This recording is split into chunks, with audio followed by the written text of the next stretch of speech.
Hey everybody, how's it going? Paul here, and today I'm bringing you a little Battlefield video.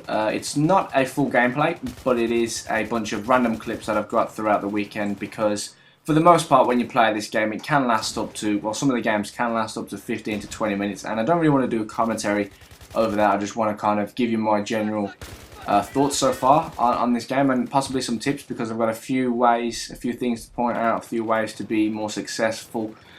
But yeah, the first thing you should really know about this game, if you're primarily a Call of Duty player, then I think you should definitely go into this game with an open mind, because it's not Call of Duty. It may look very similar, it may play similar, but it's not the same. There's so much different in this game.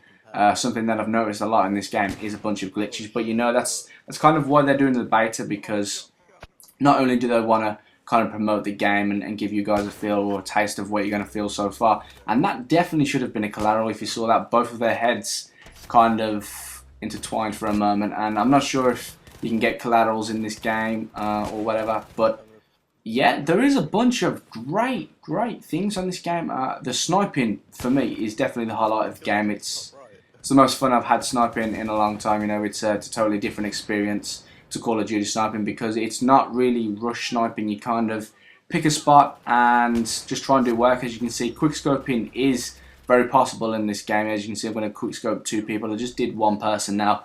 I'm about to zoom in on the second person, and boom, it's more of a drag shot. I wouldn't really say it's Call of Duty quickscoping, but it's definitely some form of quickscoping, because you're reacting very quick, and you should definitely have a higher sensitivity in this game if you want to quickscope.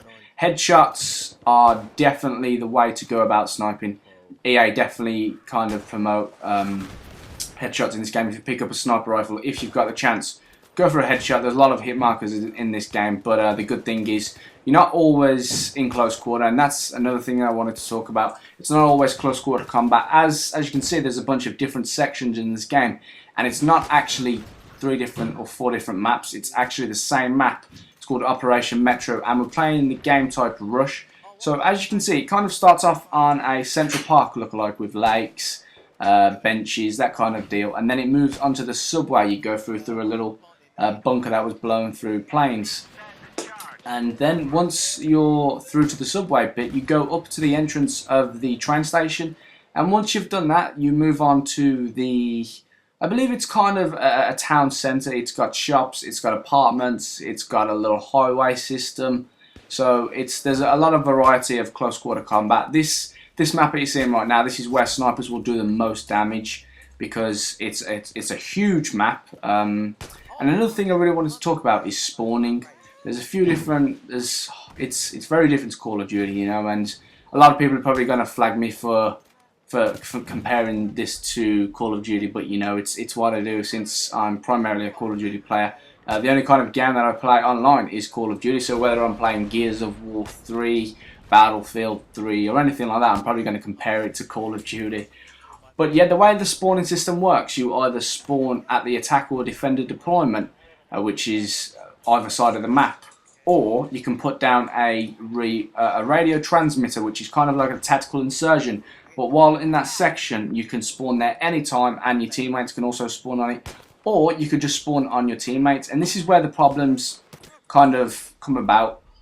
When spawning on a teammate, if they're in combat, there won't be any kind of restriction to you spawning on them. If let's say they're surrounded by 4 people, you could still spawn on there even when they're about to die, even when their life is at 1%, there will be no notifications for you not spawning. For you spawning there will be no warning. You will just go straight there and die if there's a bunch of enemies around. So keep that in mind. The best thing to do is find a remote location, put down a radio transmitter, and spawn there, because it's a lot safer. It's a lot less stressful, because the most stressful thing in a respawn game type is spawning in and dying straight away. There's nothing more frustrating, and there's nothing more kind of annoying. But yeah, the game type itself is called Rush. It's very similar to the Call of Duty game type Search and Destroy and Demolition. The reason why I compare this is because there's 2 bomb sites, just like in Demolition, and when attacking you need to blow up both of the objectives before your respawns are depleted.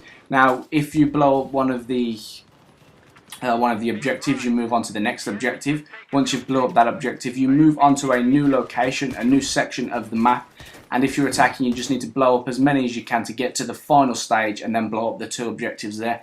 If defending, however, you either, well, simultaneously you need to defend and take out the enemy's respawns. If you look in the bottom left, you'll see ATT 100 or whatever it is, and that means attackers respawns basically, and the more you kill them, the more the respawns go down. So if you're defending, you need to have a few people set up around the bombs or the objectives, whatever you want to call them, and work on taking out the enemies as well. So it's a very objective-based game type, but at the same time, you do need to be a good slayer, because if you're just going to be sitting there defending the bombs and not attacking people, just being more defensive, it's going to be a much longer game type, because, well, a much longer game, because obviously the more people you kill, the faster the game will last.